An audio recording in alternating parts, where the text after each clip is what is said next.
Hello guys! Kakatapos lang po ng check-up namin ni baby. Kumusta po kayo guys?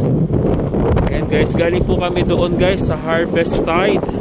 Doon po kami galing guys. So this is the second check-up ni baby sa New Minas.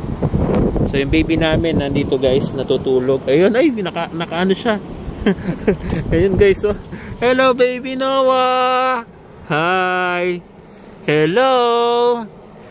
Oh, ayan guys, oh. Ayan ang baby ko. Nasa car siya. So, second schedule namin guys dito guys kay Dr. Ball para ma-check ulit yung baby namin for regular. So, ayan guys yung baby namin. Ayan guys, oh. Nakatingin sa daddy niya. Sobrang sweet po niya, sobrang lambing ng baby namin, sobrang amo niya.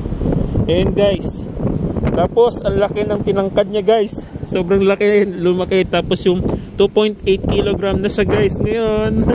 Yung baby ko, tingnan mo, tulog na tulog.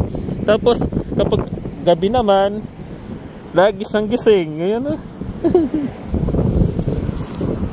Ayan guys, so katatapos lang namin. Yung misis ko guys, oh. Ayan, kumuha siya schedule for appointment again. February 20, 11:30. Okay.